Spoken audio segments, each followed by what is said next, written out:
సీతా స్వయంవరం ఇచ్చేస్తున్నారు. పోటీ కోసం ఒక రాజకుమారుడు వస్తున్నాడు. శివధనుస్సు ఎత్తుతున్నారు, ఎత్తలేకపోతున్నారు. ఎత్తుకొని రాజకుమారుడు వెలుదిరిగాడు. నెక్స్ట్ ఇంకొక రాజకుమారుడు వచ్చాడు. ఈ రాజకుమారుడు చాలా పక్కపలుచుగా ఉన్నాడు. అయ్యో కింద పడ్డాడే. అబ్బో బలశాలి వస్తున్నాడు. ఇతరైనా ఎత్తున కదిలించలేకపోతున్నాడు. శివుని కొండను ఎత్తిన యానికి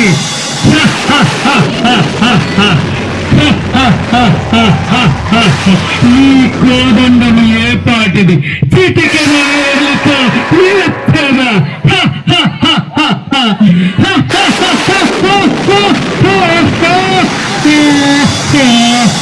వాళ్ళు ఎత్తలేక చాలా పేరాలు పలికారు ఇందాక. అయ్యో పడిపోయాడే.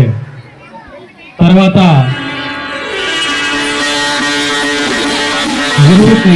గురువైన విశ్వామిత్రుడికి నమస్కారం చేసి వచ్చాడు శ్రీరాముడు.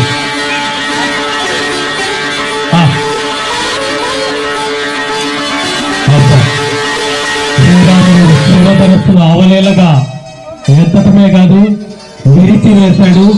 ఇప్పుడు సీతాదేవి ఆయన మెడలో దండ వేస్తుంది. స్వయంవరంలో రాముడు సీతని పరిణయించి సీతని భార్యగా చేసుకున్న పిదప సీతారామ లక్ష్మణులు అయోధ్యకి వచ్చి తదుపరి ఘట్టము వనవాసం. ఈ వనవాసంలో భరతుని తల్లైనటువంటి కైకేయి 2 వరాలను కోరుకొని దశరథ మహారాజు దగ్గర తన కొడుకుని ఇప్పుడు రావణాసురుడు మారీచుని బంగారు లేడి రూపంలో పంపుతున్నాడు. ఈ బంగారు లేడి ఎంత చక్కగా ఉందో చూడండి. ఆ లేడితో మచ్చిక చేసుకోవాలని ఉంది. సరే, ఆ బంగారు లేడిని వేటాడుతూ రాముడు దాన్ని చంపుతాడు. ఆ బంగారు లేడిని వేటాడుతూ మారీచుడు ఇప్పుడు అరుస్తున్నాడు తన మాయా స్వరంతో. అహో సీత, అహో లక్ష్మణ, అహో సీత, అహో లక్ష్మణ. లక్ష్మణ, అన్నగారు ఆపదలో ఉన్నట్లున్నాడు. నువ్వు వెళ్ళి తోడుగా ఉండు. అన్నగారికి ఇచ్చిన మాటని జవదాటలేను, కావున నేను వెళ్ళలేను. నన్ను క్షమించు. నీకు ఏదో చెడు అభిప్రాయం ఉంది, అందుకే నువ్వు వెళ్ళనంటున్నావు. అమ్మా, అంత మాట అనొద్దు. సరే, మీరు ఈ గీతను దాటి రావద్దు.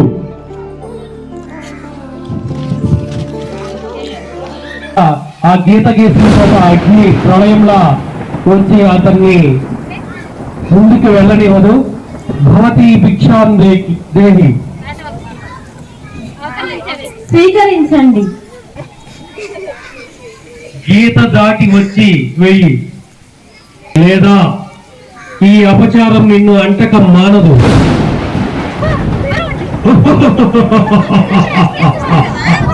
10 తలల రావణాసురుడు ప్రత్యక్షమవుతాడు.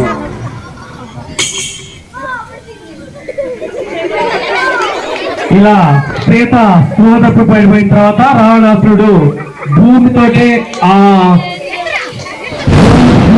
చేతులు ఎత్తుకొని వెళుతాడు, లంకకు వెళ్ళిపోతాడు.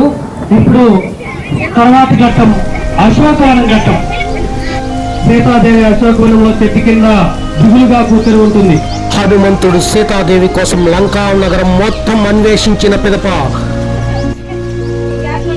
తల్లి, నేను శ్రీరామ దూతని, పేరు హనుమ. నీ జాడను స్వామికి తెలపడానికి కంకణం కట్టుకున్నవాడిని. అమ్మా, నన్ను నమ్ము తల్లి. ఇదిగో అమ్మ, ఆనవాళ్ళుగా స్వామి ఇచ్చిన ముద్రిక. మీలాగే శోకిస్తూ మిమ్మల్ని జపిస్తూ నీ కొరకే జీవిస్తున్నారమ్మా. రామదండులో నన్ను మించిన ఉద్దండులు ఉన్నారమ్మా. స్వామి వారితో వచ్చి మీ చెర విడిపిస్తారు. వారికి ఇవ్వడానికి మీ గుర్తు దయచేస్తే చిన్నగా వారి వద్దనే వాలుతాను అంటూ సీతాదేవిని వినయపూర్వకంగా ప్రాధేయపడతాడు. అప్పుడు సీత హనుమతో, చూడమని వారు స్వయంగా అలంకరించినది హనుమ, దానిని తీసుకెళ్ళి. ధన్యోస్మి మాత. అప్పుడు రాముడికి కూడా చూడమని ఇచ్చి రాముడికి చూపించమంటుంది. తర్వాత హనుమంతుడు వెళ్ళి రాముడికి తన ఆడవాళ్ళని చూపిస్తాడు. సీత క్షేమంగా ఉందని తెలుసుకున్న తర్వాత ఇక సీతను తీసుకురావడానికి రావణ యుద్ధం జరుగుతుంది. తగిన శత్రువే జన్మ, ఇటువంటి వాడిని చంపవలే లేక వీరి చేతిలో చావవలే, అదే ఘనత. హర హర మహాదేవ శంభో శంకర. ఇప్పటికైనా మించిపోయింది లేదు. సీతను మాకు అప్పగించి సగౌరవమైన సంధి చేసుకో. కానీ రావణుడు గర్వంతో యుద్ధం మొదలు పెడతామంటాడు. ఇరువురు బాణాలు వదులుకుంటారు. పైకి ఒకరు బాణాలు వదులుకుంటారు.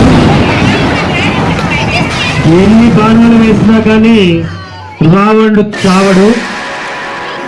అప్పుడు రావణుడు తమ్ముడైన విభీషణుడు చెరములన్నీ వేసిన స్థిరములు వస్తూనే ఉంటాయి. ఉదరములో అమృత భాండము ఉంది, నాభిలో అమ్ము నాటితే నాశనం అవుతాడు. అప్పుడు రాముడు వేయడు, ఎందుకంటే యుద్ధ ధర్మం కాదంటాడు. అప్పుడు హనుమ మాయాజాలంతో రావణుడికి, అప్పుడు రావణుడు అంటాడు, పోయి విభీషణ ఇంటి గుట్టు చెప్పి లంకకే చేటు తెచ్చితుడు కదరా అంటూ మరణిస్తాడు. అంతటితో రావణ సంహారం అయిపోతుంది. వానర సైన్యం జై శ్రీరామ్ నినాదాలతో ఆ యుద్ధ ప్రాంగణం మార్మోగుతుంది.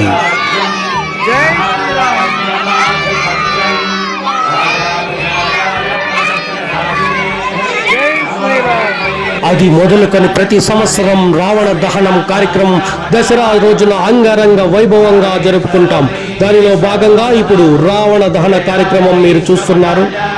రావణుడు దేహం మొత్తం భాగాలు, తలలు తెగి కింద నేల కొరుగుతున్నాయి. అలాగే రావణాసురుడు దేహం నేల కొరిగింది. అప్పుడు ప్రజలు జయ జయ ధ్వానాలతో జై శ్రీరామ్ అంటూ వినదిస్తున్నారు. రామాయణ దృశ్య కావ్యంలో నటించిన చిన్నారులకు శుభాకాంక్షలు. వీరి చేత చేపించిన, దీనికి సహాయ సహకారాలు అందించిన శ్రీ త్రికోటేశ్వర విద్యాలయం ఉపాధ్యాయులకు ధన్యవాదములు.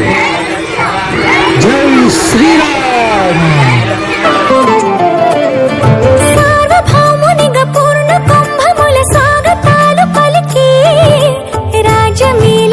ధర్మ దేవతే రాగమాల పాడే